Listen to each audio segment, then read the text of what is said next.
Start करें। आज क्या देखने जा रहे हैं? राजपूत काल। कुछ बातें लिखेंगे राजपूत काल में। देखिए, इसको ना चीट कोड करके लिखते चलेंगे ना। राजपूत के संदर्भ में यह कहा गया कि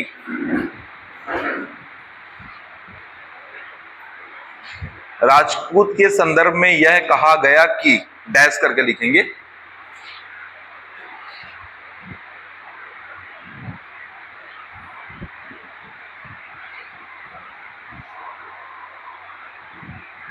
ये विदेशियों की संतान थे, ये विदेशियों की संतान थे।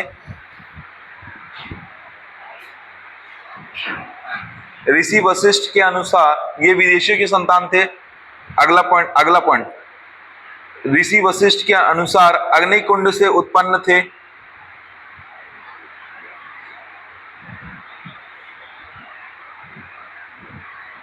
अग्निकुंड से उत्पन्न थे।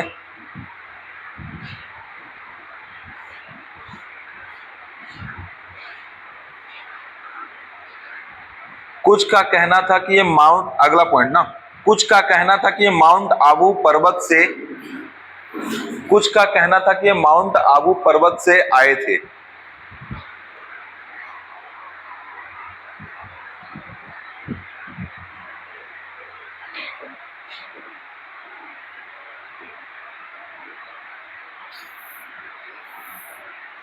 तो राजपूतों के संदर्भ में क्या क्या बात कहेगी बच्चों? तो राजपूतों के संदर्भ में कहा गया, क्या क्या कहा गया? पहला पॉइंट क्या कहा गया? कि ये विदेशी व्यक्ति थे, विदेशी व्यक्ति थे, यानी कि बाहर से आए थे। दूसरा पॉइंट यह कहा गया कि ये माउंट आबू पर्वत से आए थे।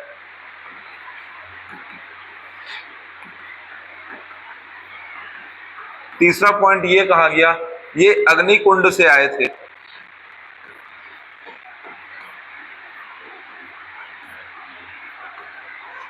बच्चों, जब आप मास्टर्स करो ना हिस्ट्री में, तो उसमें ना राजपूतों के आगमन के संदर्भ में या राजपूतों की उत्पत्ति के संदर्भ में इग्नू की किताब 11 सिद्धांत बताती है।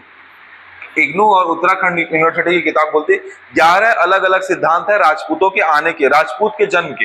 कुछ ने कहा है कि राजपूत चरवाहे थे, कुछ ने कहा है, देखो राजपूतों के संदर्भ में कहानी है कि भारत में कुछ ऐसी कम्युनिटी थी जो शारीरिक रूप से बहुत सुडौल थी, जो लड़ाई में स्पेशली पार्टिसिपेट करती थी, लेकिन वो समुदाय जो सैनिक के रूप में अच्छे से प्रारंभ में नहीं उभर पाया या नहीं पनप पाया, वो क्या करने लगा? कृषि कार्य करने लगा और चरवाहे का कार्य करने लगे। लेकिन जब इन्हें मौका मिला तो ये किसके? राजकीय कार्य में संलिप्त हो गए। यानी कि कुछ किताबों में या कुछ विद्वान इनको क्या कहते हैं? तो इनको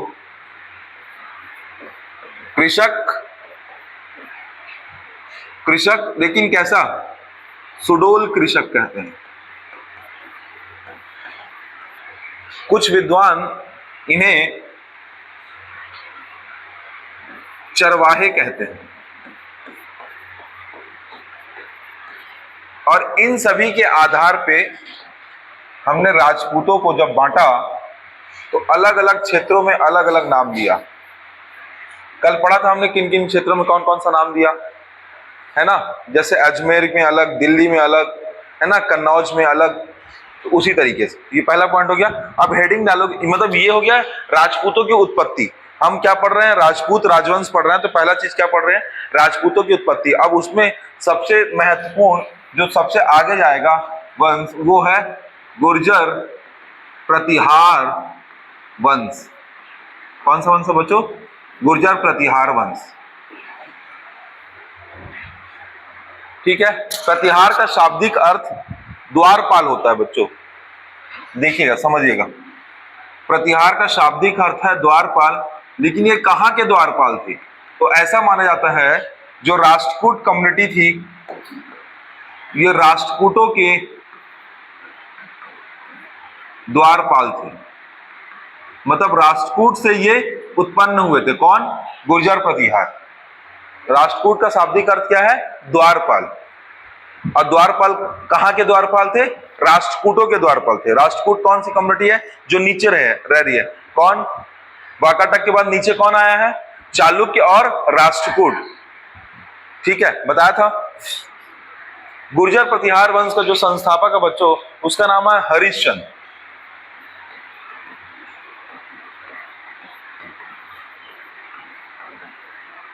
और इसमें टोटल आपको 5 राजा हैं जो पढ़ना है अच्छे तरीके से। इनकी राजधानी जो थी वो राजस्थान और कन्नौज क्षेत्र थी, यानी अहिलवाड़ क्षेत्र और कन्नौज क्षेत्र थी।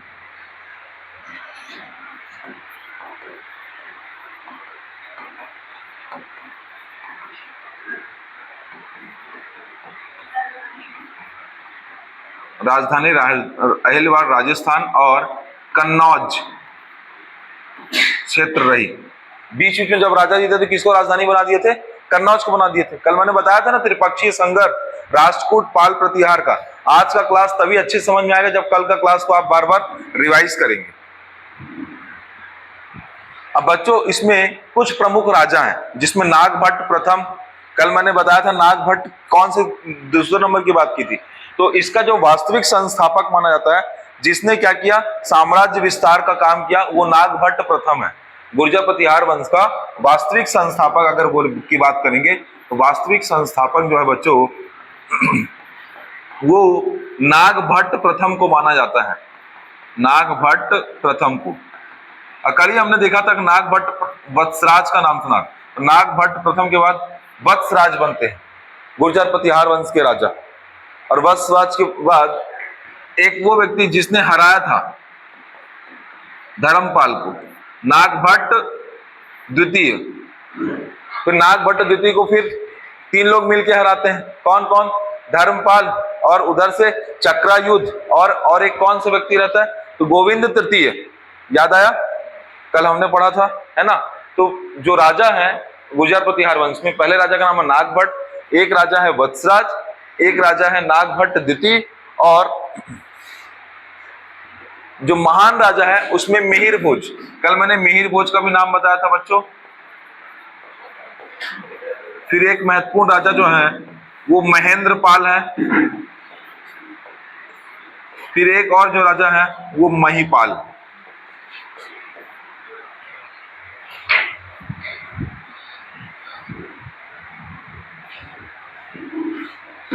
ठीक है, कौन कौन है? संस्थापक की बात करेंगे बच्चों तो वास्तविक संस्थापक कौन है? नागभट्ट। उसके बाद महत्वपूर्ण राजा वत्सराज, नागभट्ट द्वितीय, मिहिर भोज, महेंद्रपाल और महिपाल।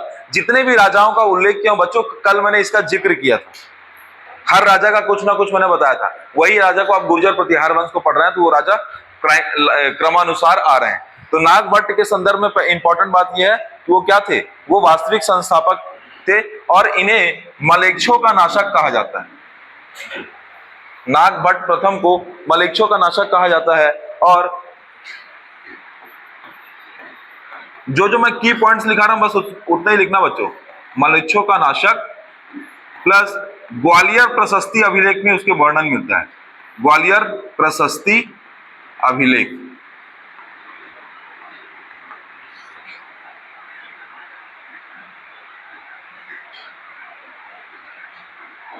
ग्वालियर प्रशस्ति अभिलेख में जिक्र। ठीक है, अगर गुर्जर प्रतिहार वंश की बात करेंगे तो संस्थापक कौन होगा? नागभट्ट प्रथम। वो क्या है? मलेच्छों का नाशक है और ग्वालियर प्रशस्ति अभिलेख में उसके बारे में वर्णन मिलता है। दूसरा महत्वपूर्ण राजा है वत्सराज बच्चों। वत्सराज कौन है? जिसने सबसे पहली बार किसको हराया था? सबसे पहली बार तो उसने धर्मपाल को हराया था। धर्मपाल को क्यों हराया था? याद कीजिए, क्योंकि चक्रायुद्ध और इंदिरा युद्ध में पहले वो किसको बनाता है? सबसे पहले वो कन्नौज पे आक्रमण करता है और इंदिरा युद्ध को क्या बना देता है? राजा बना देता है। कहां का? कन्नौज का। ठीक है, आयुध वंश का राजा रहता है कौन?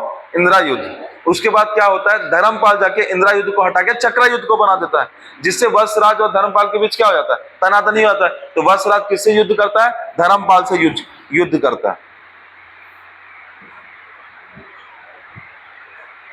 तो बच्चों कुछ किताबों में देखो, वास्तविक संस्थापक के संदर्भ में कुछ किताबों जो नागभट्ट प्रथम को मेन, अगर आपके पास 2 ऑप्शन आएगा, कुछ किताबों में वत्सराज को भी कहते हैं। एनसीईआरटी जो है वत्सराज को एनसीईआरटी वास्तविक संस्थापक मानती है।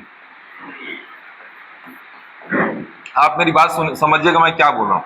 एनसीईआरटी वास्तविक संस्थापक किसको मानती है? वत्सराज को।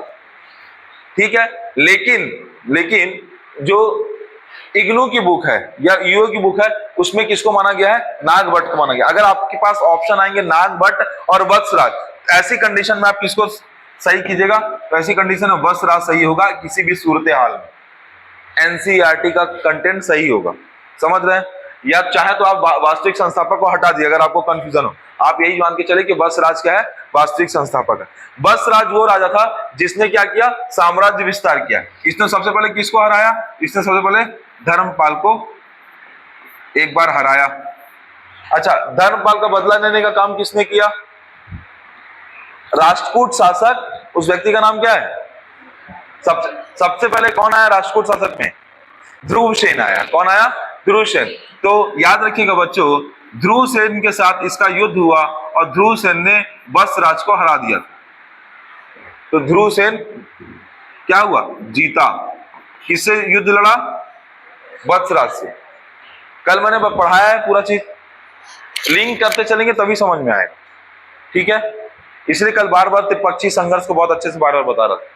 ठीक है, तो नागभट्ट को क्या बोलते हैं बच्चों? मलेच्छों का शासक, और ग्वालियर प्रशस्ति अभिलेख में उसका क्या जिक्र मिला है। वत्सराज को क्या बोलते हैं? वास्तविक संस्थापक कहा जाता है। और वत्सराज ने किसको हराया है? धर्मपाल को हराया। और किसको हराया है? ध्रुवसेन को हराया, मतलब ध्रुवसेन से हारा है। कौन? वत्सराज। अब इंपॉर्टेंट राजा कौन सा हो गया? नागभट्ट द्वितीय। तो नागभट्ट द्वितीय क्या करेगा? सबसे पहले तो धर्मपाल को हराएगा। क्यों? क्योंकि ये जो व्यक्ति ध्रुवसेन जीता है, ध्रुवसेन कहां चला जाता है? दक्षिण भारत की तरफ। और दक्षिण भारत की तरफ जाता है तो फिर वापस से कौन बैठ जाता है? धर्मपाल। तो नागभट्ट वर्सेस क्या होता है? धर्मपाल। तो धर्मपाल को क्या किया? धर्मपाल को हराया। धर्मपाल को क्या किया है? हराया।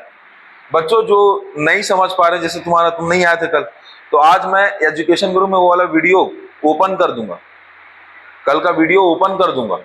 ठीक है, आप जाके एक्सेस करके उसको देख लीजिएगा, नहीं तो समझ में नहीं आएगा, टॉपिक गायब हो जाएगा।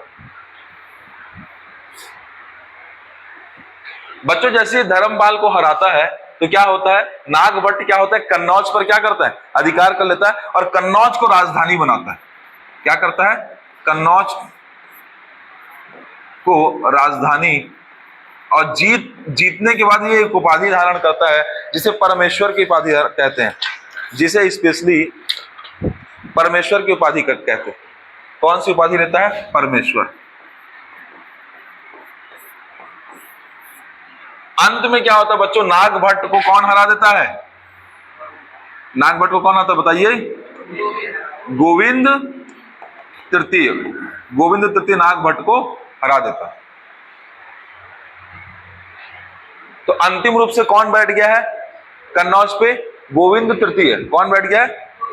अब इसके बाद कहानी, जब गोविंद तृतीय बैठेगा तो गोविंद तृतीय को भी फिर कहां जाना पड़ रहा है? दक्षिण की तरफ जाना पड़ रहा है। तो धर्मपाल का एक जो उत्तराधिकारी रहेगा कौन रहेगा? देवपाल। देवपाल एक सशक्त शासक रहेगा। तो देवपाल क्या करेगा? देवपाल कन्नौज पर अधिकार कर लेगा और शासन करने लगेगा। लेकिन देवपाल के जो दो पुत्र रहते हैं उनका नाम क्या है? एक विग्रहपाल और एक नारायणपाल। तो विग्रहपाल और नारायणपाल कैसे रहते हैं? कमजोर शासक रहते हैं। ठीक है, तो विग्रहपाल और नारायणपाल को फिर कौन हराएगा? तो आगे मिहिर भोज और कौन इस व्यक्ति? महेंद्रपाल। दो इंपॉर्टेंट रोल पर लगेंगे जिसमें महेंद्रपाल हराएगा। तो मिहिर भोज इस पूरे गुर्जर प्रतिहार वंश का एक महत्वपूर्ण शासक है। ठीक है, क्यों महत्वपूर्ण है तो उसके बारे में, बंगाल से लेकर कश्मीर तक इसने अपना विस्तार फैलाया। बंगाल से कश्मीर और कर्नाटक तक अपना क्षेत्र फैलाया। सबसे ज्यादा क्षेत्र फैलाने में सफल कौन रहा बच्चों? मिहिर भोज रहा। गुर्जर प्रतिहार वंश का सबसे ज्यादा क्षेत्र को फैलाने में सफल कौन रहा? मिहिर भोज रहा। और बच्चों सुलेमान नाम का एक अरबी यात्री है जिसने भारत भ्रमण किया और उसके संदर्भ में सिलसिली उत तवारीख, ध्यान से सुनो, सिलसिली उत तवारीख एक क्या लिखा? पुस्तक लिखा जिसमें मिहिर भोज को इस्लाम का शत्रु बताया। इस्लाम का शत्रु की संज्ञा किसे दी गई है? मिहिर भोज को दी गई है। अरबी यात्री कौन है? सुलेमान। क्या पुस्तक लिखी है? सिलसिली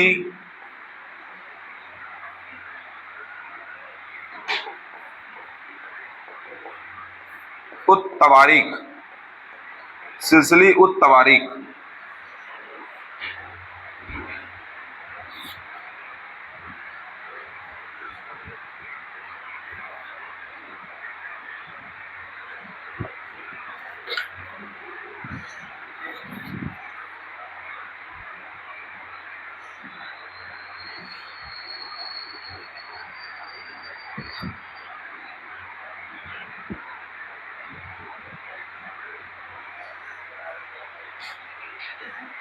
बच्चों ये कट्टर वैष्णव धर्म का समर्थक था, वैष्णव धर्म का कट्टर समर्थक था। कौन? मिहिर भोज। अच्छा, मिहिर भोज इंपॉर्टेंट राजा रहते हुए भी कन्नौज पे ज्यादा कुछ एक्टिविटी क्यों नहीं कर पाए? क्योंकि मिहिर भोज के समय पाल वंश का कौन सा एक स्थायी राजा था? कौन सा था? देवपाल। और देवपाल एक स्ट्रॉन्ग राजा था जिसके से मिहिर भोज अपनी एक्टिविटी को नहीं कर पाया। कहां पे? कन्नौज पे। ठीक है, अब अंतिम में जो सबसे इंपॉर्टेंट राजा आएगा गुर्जर प्रतिहार वंश में, वो आएगा बच्चों, ठीक है, इसके बारे में एक चीज और। देखो बच्चों, इसने क्या किया? इसने बहुत ज्यादा मात्रा में सिक्के चलवाए। क्या चलवाए? सिक्के चलवाए, और अलग अलग सिक्के चलवाए, चांदी के, सोने के, तांबे के। जो सिक्के चलवाए उसमें एक मेन उपाधि लिखा है, प्रभास। उसमें क्या लिखा रहता था? प्रभास। और आदि वराह, आदि वराह, दो चीज का उल्लेख किया, प्रभास और आदि वराह। कौन? मिहिर भोज। जो महेंद्रपाल है बच्चों, ये इस वंश का कन्नौज की दृष्टि से एक इंपॉर्टेंट राजा रहेगा। और महेंद्रपाल किसको हराएगा? तो महेंद्रपाल इंद्र तृतीय को हरा देगा। किसको हरा देगा? इंद्र तृतीय को हरा देगा। इंद्र तृतीय कौन है? राष्ट्रकूट वंश का तीसरा स्थायी व्यक्ति। और क्योंकि देवपाल के दो उत्तराधिकारी रहेंगे, विग्रहपाल और नारायणपाल, दोनों कमजोर रहते हैं, तो अंतिम रूप से महेंद्रपाल सबको हराने में सफल रहता है। राष्ट्रकूट महेंद्रपाल के लिए चिंता का विषय बन सकते थे, लेकिन वो राष्ट्रकूट के इंद्र तृतीय को महेंद्रपाल हरा देता है। और महेंद्रपाल के समय में बच्चों एक कवि हैं, उस कवि का नाम है राजशेखर। क्या नाम है? राजशेखर। तो देखिए, पहली चीज तो ये महेंद्रपाल के संदर्भ में कि यह है कन्नौज पर पूर्णतः अधिकार प्राप्त करता है। पहला पॉइंट, पूर्णतः अधिकार प्राप्त करता है। दूसरा पॉइंट क्या बच्चों? ये इंद्र तृतीय को हराता है। और इंद्र तृतीय कौन है? राष्ट्रकूट शासक। कौन है? इंद्र तृतीय। तीसरा महत्वपूर्ण चीज है, इसका एक दरबारी कवि है जिसका नाम है राजशेखर। क्या नाम है? राजशेखर। पूछता राजशेखर किसका दरबारी कवि था? तो राजशेखर किसका दरबारी कवि है? महेंद्रपाल का। और कर्पूर मंजरी, काव्य मीमांसा, बाल रामायण, हरविलास,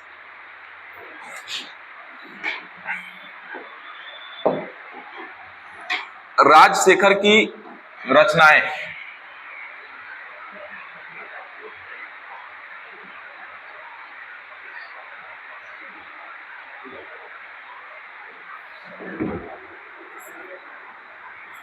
बाल रामायण, भुवन कोश,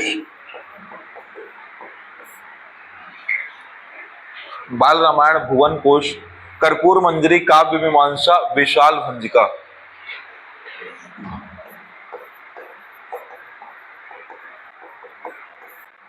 कर्पूर मंजरी, काव्य मीमांसा, बाल रामायण, भुवन कोश, कर्पूर मंजरी और काव्य मीमांसा। एक और पुस्तक है हरविलास।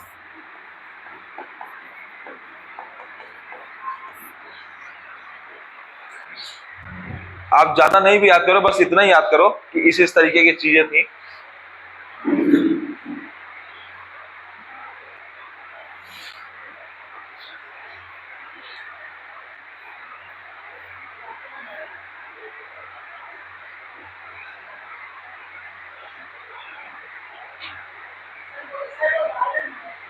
बाल रामायण, बाल रामायण, भुवन कोश, कर्पूर मंजरी, काव्य मीमांसा और हरविलास। ठीक है, तो कुल मिला के बच्चों ये गुर्जर प्रतिहार वंश यहां पे फिर समाप्त होगा। इसके बाद एक राजा आपको महिपाल दिख रहा है, महिपाल दिख रहा है। इसका सबसे अंतिम प्रतापी राजा रहेगा और इसके शासन काल में अल मसूदी नाम का एक व्यक्ति है ना, जो गुजरात आएगा। अल मसूदी कौन है? तो बाहर का एक यात्री है, वो आएगा किसके टाइम में? महिपाल के टाइम में। तो अल मसूदी इसे इंपॉर्टेंट रखती है, अल मसूदी। आप चीजों को कैसे याद रखोगे पता है बच्चों? जैसे अल मसूदी इसके टाइम में इंपॉर्टेंट है, राजशेखर किसके टाइम में इंपॉर्टेंट है? महेंद्र पाल के टाइम में इंपॉर्टेंट है। मिहिर भोज के टाइम में कौन इंपॉर्टेंट है? तो सुलेमान इंपॉर्टेंट है, जिसने इस्लाम का शत्रु माना। यानी हमने तीन नाम देखा, एक सुलेमान हो गया, एक राजशेखर हो गया और एक अल मसूदी हो गया। एक बार वापस से देखो, अच्छे से एक बार वापस से देखो इसको, जो जो आपको लगता है कि नोट करना चाहिए कर लो नोट, बाकी पीपीटीज तो शेयर हो जाएंगे।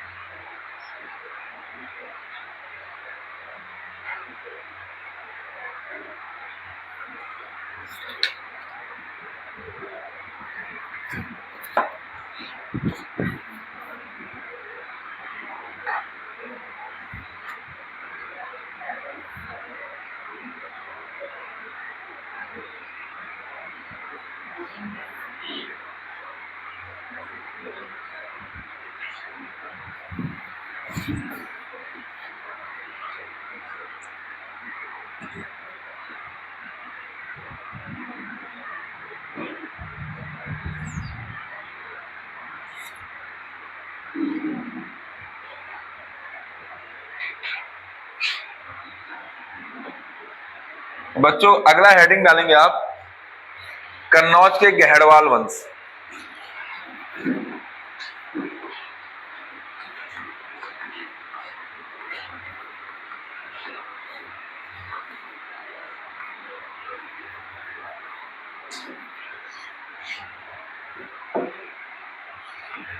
एकदम कम कम चीजें, जो जो इंपॉर्टेंट होगी बस उसको लिखाते जाएंगे। देखो पहली चीज तो ये है कि विंध्याचल पर्वत आपने देखे हो, अरे मैप में देखे हो ना, तो विंध्याचल पर्वत से, विंध्याचल पर्वत के आसपास इनकी उत्पत्ति मानी जाती है, इनकी उत्पत्ति मानी जाती है। दूसरा चीज बच्चों, ये जो गुर्जर प्रतिहार वंश था ना, इसमें प्रतिहारों के सामंत थे, यानी प्रतिहारों के क्या थे? सैनिक थे। तो प्रतिहारों के सामंत थे। जब प्रतिहार कन्नौज पे कमजोर हो गए तो कौन शासन करने लगे?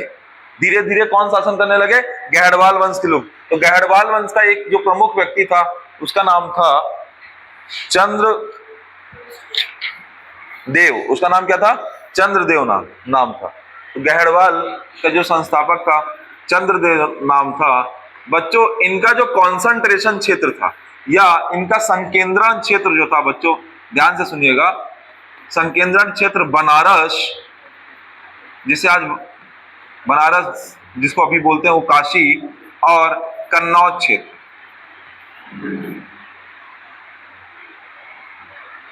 कन्नौज और काशी क्षेत्र।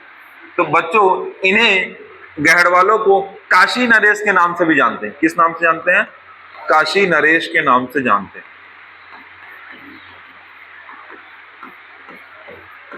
जाना जाता है, काशी नरेश के नाम से जाना जाता है। किसको? गहड़वालों को।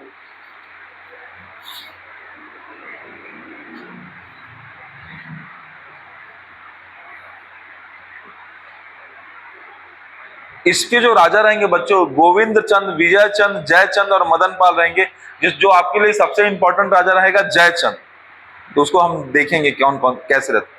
इनकी शुरुआत जो है बच्चों, ये पहली बात जो गहड़वाल वंश की शुरुआत है वो 1090 से लेके 1193 रहेगा। ये वही वाला जयचंद है जिसने पृथ्वीराज चौहान के खिलाफ, है ना, इसकी मदद की थी, मोहम्मद गौरी की मदद की, और अंत में मोहम्मद गौरी फिर किसको निपटा देता है? जयचंद को निपटा देता। ठीक है, तो इसके प्रमुख राजाओं में गोविंद चंद, विजय चंद, जयचंद और मदन पाल है।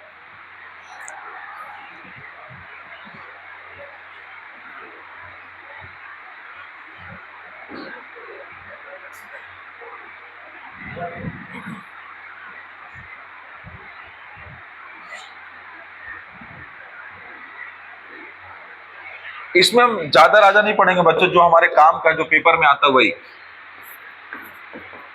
गोविंद चंद के बारे में देखते हैं। देखिए चंद्रदेव के बारे में तो पता चल गया ना, क्या है चंद्रदेव, क्या है, संस्थापक है। चंद्रदेव क्या है, संस्थापक है। गोविंद चंद्र देव, गोविंद चंद्र देव। बच्चों अभी आपको पता था कि पाल वंश कहां पे बैठने का प्रयास कर रहे थे, कन्नौज पे। तो कन्नौज पे तो पाल वंश हारते ही हारते हैं, तो ये क्या करता है, मगध पालों से छीन लेता है। मगध क्षेत्र क्या करता है, पाल से जीत लेता है। पहले कौन जीता था, हर्षवर्धन। हर्षवर्धन के बाद फिर आयुध वंश आ गया, तो कौन, पूरा पाल वंश कहां तक पहुंच गया थे, कन्नौज तक पहुंच गए थे। तो पाल से मगध जीतने का काम कौन करता है, तो गोविंद चंद। ठीक है,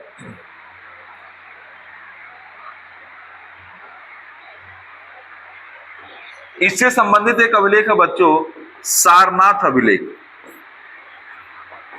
ये जो सारनाथ अभिलेख है ये कुमार देवी द्वारा लिखित है। कुमार देवी द्वारा लिखित सारनाथ अभिलेख। सारनाथ अभिलेख किससे संबंधित है, तो गोविंद चंद से संबंधित है। ठीक है, और इसमें इसे हरि का अवतार कहा गया है। हरि का अवतार कहा गया।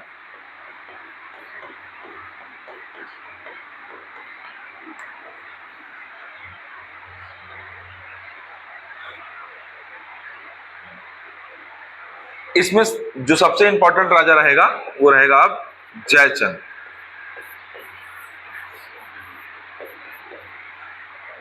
बच्चों देखो कुछ राजपूत शासक आपकी बुक में दिए हुए हैं, ठीक है, जिसमें से राजपूत शासक उन पे उतने इंपॉर्टेंट नहीं है। राजपूत शासकों में एक कौन सबसे इंपॉर्टेंट है, एक जयचंद है। थोड़ा बहुत आपको एक इंपॉर्टेंट शासक मिलेंगे तो कहाँ के, चंदेल वंश मिलेंगे, जिन्होंने खजुराहो का मंदिर बनवाया था। वहां उस वाले सेगमेंट को हम लोग पढ़ेंगे, है ना। और इसके अलावा हम कोई विशेष तौर पर राजपूत वंश नहीं पढ़ेंगे। जो आपकी बुक में है ना वो लिमिटेड, अगर आपको पढ़ना होगा तो आप उससे पढ़ लीजिएगा, उस आपकी बुक में दिया हुआ है। ठीक है, मतलब इस वाले सेगमेंट पर ज्यादा मेहनत करने से फायदा नहीं है, समझ रहे हैं। मेन अगला जो पड़ाव आता है ना ये, क्योंकि ये ट्रांजिशनल पीरियड रहा है, सबसे इंपॉर्टेंट जो है इसके बाद भारत का दक्षिण भारत के राजवंश, ये इंपॉर्टेंट रहेगा जिसको हम देखें। अच्छा ये बताइए कल कौन लंबा क्लास आ सकता है, आ सकते हो कल संडे को आ सकते हो आप लोग, बताइए अगर पॉसिबल है। मतलब अरे सही, मतलब मन से बताइए, आज आप तो आ जाओगे। नहीं पॉसिबल नहीं पॉसिबल। क्या होता ना कि अगर संडे को आते तो हमारा एंसेंट खत्म हो जाता, 2-3 घंटे का, 2.5 घंटे का क्लास रहता है दक्षिण भारत के राजवंश। ठीक है, तो क्या करें, मंडे को ही करें क्लास। आ जाएंगे, कितने लोग आ जाएंगे? अच्छा ये तो दुविधा में डाल दिए। ठीक है, आपको बता देंगे क्या करना है। बच्चों जयचंद का देखते हैं। आज आप लोग की मैथ्स की क्लास, जो रीजनिंग की क्लास चली ना, तो रीजनिंग की क्लास लंबी होगी, अभी आपकी क्लास जल्दी चालू हो जाए। देखिए जयचंद के बारे में बस एक चीज याद रखिएगा कि जयचंद पृथ्वीराज चौहान के अगेंस्ट, जयचंद के विरुद्ध, पृथ्वीराज चौहान के विरुद्ध किसकी मदद करता है, मोहम्मद गौरी की। और मोहम्मद गौरी तराइन के युद्ध में पृथ्वीराज चौहान को हराता है। कौन से युद्ध में, तराइन के युद्ध में। तराइन के 2 युद्ध होते हैं बच्चों, कौन कौन सा, कब कब, क्या क्या 1191 और 1192। बच्चों 1191 में ना पृथ्वीराज चौहान ना जीत जाता है, और उसमें कौन जीतता है, मोहम्मद गौरी जीतता है, जिसमें जयचंद क्या करता है, मदद करता है। और जयचंद को खुद चंदावर के युद्ध 1193 में, चंदावर के युद्ध में परास्त कर दिया जाता है,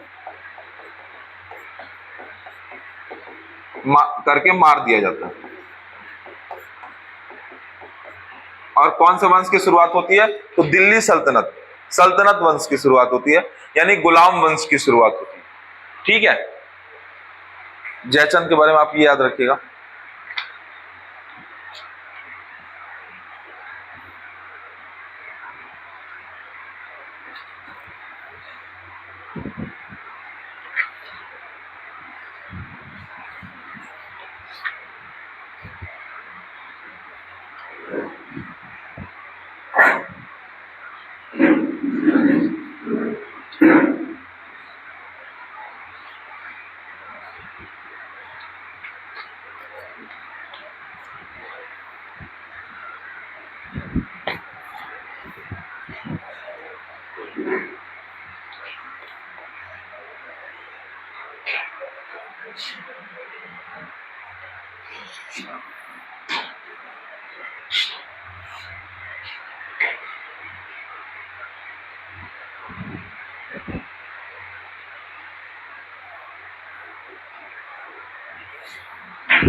पाँच मिनट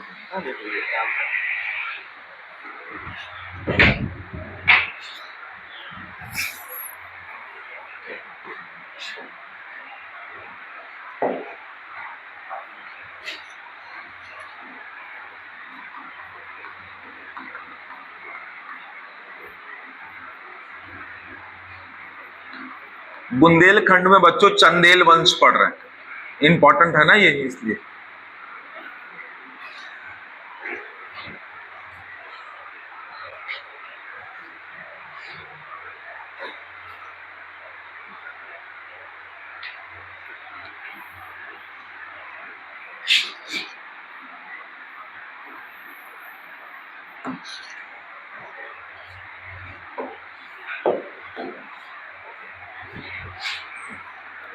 स्टार्ट करें। देखो बच्चों, जो बुंदेलखंड का चंदेल वंश है वो 8वीं से 12वीं शताब्दी में रहता है, और बुंदेलखंड को जेजाग भुक्ति क्षेत्र कहते हैं। पहली चीज ये है, इसका लोकेशन आपको मध्य प्रदेश के लोकेशन से बता देते हैं।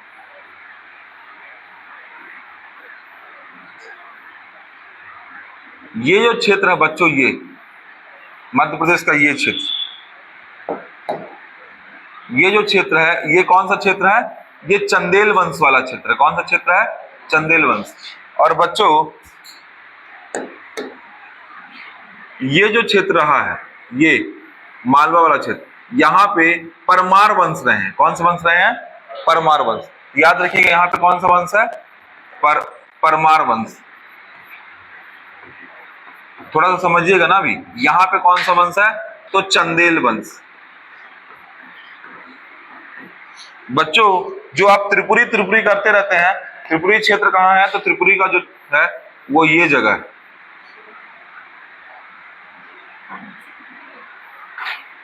जबलपुर वाला क्षेत्र। ये क्या है, त्रिपुरी क्षेत्र है।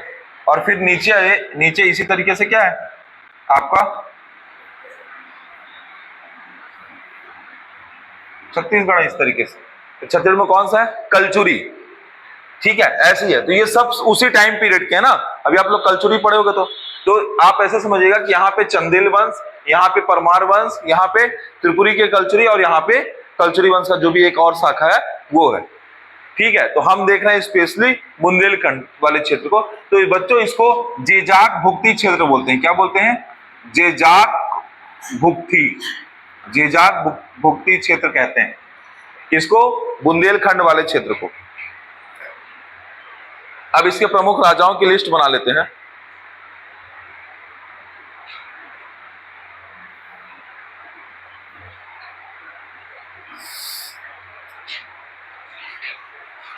महत्वपूर्ण राजाओं को देखेंगे।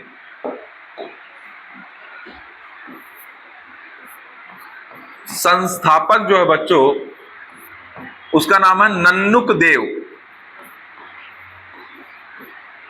राजधानी जो है बच्चों इनकी वो है खजुराहो। राजधानी क्या है? खजुराहो। संस्थापक कौन सा है? नन्नुक देव। इसके प्रमुख राजा में यशोवर्मन, धंगदेव, विद्याधर, कीर्तिवर्मन। सबसे महत्वपूर्ण तो यशोवर्मन। यशोवर्मन, अगला जो है वो धंगदेव,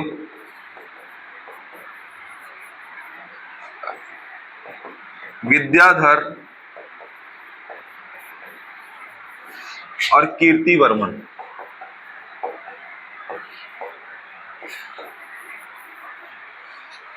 यशोवर्मन, धंगदेव, विद्याधर और कीर्तिवर्मन। बच्चों खजुराहो स्पेशली मंदिर वास्तुकला के लिए सबसे ज्यादा फेमस है। आपको पता है गुप्त काल में मंदिर वास्तुकला की शुरुआत हो गई थी। गुप्तोत्तर काल में मंदिर वास्तुकला जो है ना अपने चरम पे पहुंच गई थी। तो गुप्तोत्तर काल में चंदेलों ने बहुत ज्यादा मंदिर निर्माण कार्य किया, जिसमें यशोवर्मन का नाम बहुत मतलब एक मुख्य राजा के तौर पे आता है। जैसे कंदरिया का महादेव मंदिर जो खजुराहो में मंदिर है ना, वो शिव मंदिर है, महादेव का मंदिर है। उसे कंदरिया का महादेव मंदिर कहते हैं। क्या कहते हैं? कंदरिया का महादेव मंदिर कहते हैं। और वहीं पे चतुर्भुज विष्णु मंदिर है। तो दोनों ही मंदिर का निर्माण याद रखिएगा, इंपॉर्टेंट है, बहुत इंपॉर्टेंट। कंदरिया का महादेव मंदिर, कंदरिया का महादेव मंदिर और चतुर्भुज विष्णु मंदिर, दोनों का निर्माण किसने कराया बच्चों? दोनों का निर्माण यशोवर्मन ने कराया।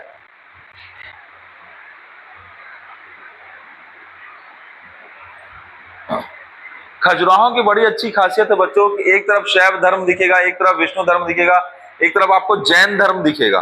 तो जिननाथ, विश्वनाथ, वैद्यनाथ, ये तीन तरीके के मंदिर दिखेंगे। मैं आपको कल और अच्छे से बताऊंगा कि मतलब स्पेशली जब या फिर आर्ट एंड कल्चर क्लास में बताऊंगा कि खजुराहो का जो शहर है वो ईस्ट, वेस्ट, नॉर्थ, साउथ में, नॉर्थ में अलग तरीके का मंदिर है, ईस्ट में अलग तरीके के मंदिर है, वेस्ट में अलग तरीके के मंदिर है और साउथ में अलग अलग तरीके के मंदिर है और अलग अलग पत्थरों से बनाए गए। ठीक है, तो अभी जो आपके काम का है यह धंगदेव में कि जिन्नाथ, विश्वनाथ और वैद्यनाथ, जिन्नाथ, विश्वनाथ और वैद्यनाथ मंदिर किसने बनवाया है? मंदिर बनवाने का काम किसने किया? धंगदेव ने किया।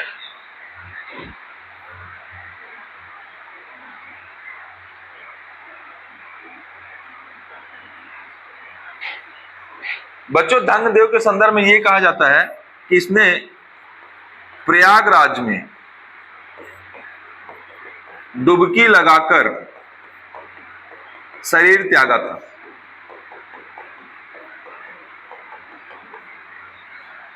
प्रयागराज में डुबकी लगाकर अपने शरीर को त्याग किया था।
बच्चों विद्याधर एक इंपॉर्टेंट राजा है। विद्याधर के बारे में बात यह कि विद्याधर शैव धर्म और वैष्णव धर्म को इतना मानने लगा था कि मुसलमान लेखक जो थे, उनके राइटर थे, उसको नंद और विदा नाम से कहने लगे थे। मतलब उसके टाइम में मुस्लिम आक्रमण हुए थे भारत में, तो मुस्लिम जो थे यहाँ भारत आते थे उसके बारे में लिखते थे। तो नंद और विदा शब्द किस राजा के लिए प्रयोग किया गया? तो नंद और विदा शब्द किसके लिए प्रयोग किया गया? विद्याधर के लिए प्रयोग किया गया। लेकिन विद्याधर के संदर्भ में यह कहा जाता है कि महमूद गजनवी उसे युद्ध करने आया था, किससे? विद्याधर से। तब ये जो विद्याधर था वो महमूद गजनवी के खूंखार स्वरूप को देखते हुए भाग खड़ा हुआ था, मतलब युद्ध नहीं कर पा रहा था। कौन? विद्याधर। तो इसकी वजह इसी को देखते हुए मुस्लिम आक्रमणकारियों ने इसे नंद और विदा, विदा मतलब भागने वाला, विदा की संज्ञा दी थी। ठीक है। अब एक महत्वपूर्ण राजा है कीर्तिवर्मन। कीर्तिवर्मन में सिर्फ एक ही चीज इंपॉर्टेंट है, कीरत सागर। कीरत सागर बच्चों ये सब ना इंपॉर्टेंट नहीं है, आपको जितना याद होगा उतना ही याद कीजिएगा। कीरत सागर, कीरत सागर झील का निर्माण करवाया। कीरत सागर झील का निर्माण करवाया।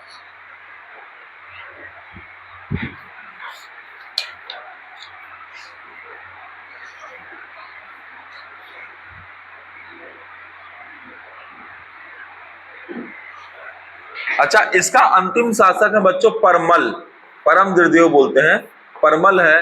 पृथ्वीराज चौहान ने क्या किया था? परमल पर आक्रमण किया और ये जो पूरा बुंदेल का चंदेल क्षेत्र था उसको जीत लिया। किसने? पृथ्वीराज चौहान ने। तो पृथ्वीराज चौहान ने इसको जीत करके किसमें मिला लिया? इसको चौहान वंश में मिला लिया। किसमें मिला लिया? चौहान वंश में। अब मुद्दा आता है कि चौहान वंश कौन है, तो चौहान वंश को हम अगली क्लास में देखेंगे। आज की क्लास इतनी ही रहेगी। ठीक है। बुंदेलखंड हमने देखा है, कन्नौज में गहड़वाल देखा है, और हमने क्या देखा है? गुर्जर प्रतिहार वंश देखा है। ठीक है। मैं आपको राष्ट्रकूट वंश बताऊंगा, पाल मैंने बता दिया है, सेन मैंने बता दिया है, तो राष्ट्रकूट वंश बताऊंगा। इसके अलावा चौहान वंश स्पेशली बताऊंगा बस। बाकी जो राजपूत वंश रहेंगे आप अपनी बुक से कीजिएगा, इंपॉर्टेंट नहीं है। ठीक है। अगला जो इंपॉर्टेंट सेगमेंट होने वाला है दक्षिण भारत के राजवंश होने वाले हैं, जिसके लिए मैक्स टू मैक्स 2 क्लास, नहीं तो अगर ठीक ठाक क्लास मिलेगी तो 1 क्लास में हो जाएगा। ठीक है। तो आज की क्लास को यहीं पे एंड करते हैं।